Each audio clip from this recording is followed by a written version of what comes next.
आज मैले ring road भित्रको यो पानी पोखरीमा रहेको घर लिएर आएको छु साथीहरु। फुल्ली कमर्सियल ठाउँमा रहेको छ, कमर्सियल घर बिक्रीमा आएको छ। रिङ रोड भित्रको यो चाहिँ तपाईले देख्न सक्नुहुन्छ चक्रपथबाट पानी पोखरीतिर आउने बाटो। अलिकति अगाडि बढिसके पछाडि यहाँ खानेपानी विभाग रहेको छ, त्यसको अपोजिट साइडमा टक्क लाएर बिक्रीमा रहेको घर यहाँनिर रहेको छ।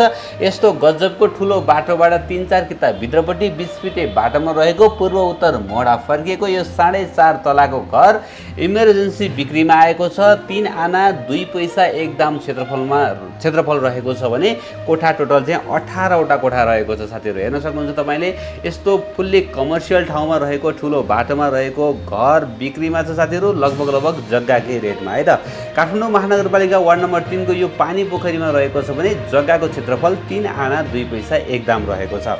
2062-63 सालमा बनेको तर भूकम्पले कुनै क्षति नभएको 20 फिटे बाटोमा रहेको 18 कोठा र 5 वटा बाथरुम रहेको छ भने अहिले चाहिँ साथीहरु 1,20,000 रुपैयाँ प्लस भाडा आइरहेको छ भने उहाँले आफ्नो मान्छे भएर चाहिँ मिलाएर दिनुभएको रहेछ। यसमा रेट मिलाउन सकिने अथवा बढाउन चाहिँ लिन पनि सक्नुहुन्छ भन्दै हुनुहुन्थ्यो।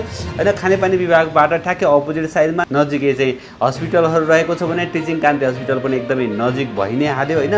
ठुलो बाटोबाट जम्मा 4 किता भित्रपट्टि रहेको छ। रिङ रोड चक्रपथ चोकबाट जम्मा 1.5 किलोमिटर भित्र रिङ रोड भित्रको घर हैन। टिचिङ कान्ति हस्पिटल एकदमै नजिकै भइहाल्यो। एकदमै प्राइम लोकेसनमा रहेको यो कमर्सियल खालको घर इमर्जेन्सी बिक्रीमा छ। तपाईहरु यदि रिङ रोड भित्र अलिकति भाडा उठाएर खान मिल्ने खालको घरमा लगानी गर्न खोजिरहनु भएको छ भने यो तपाईको लागि बेस्ट हुन सक्छ।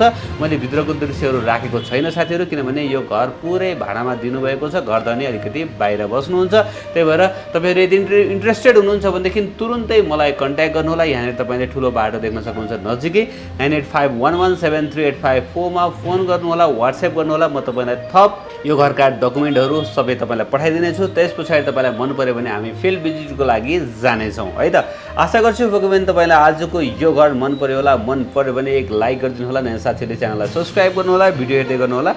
भोलि नयाँ घर जोगाको साथमा उपस्थित हुनेछु। तबसम्मको लागि मलाई बिदा दिनुहोस्। नमस्ते, शुभ दिन।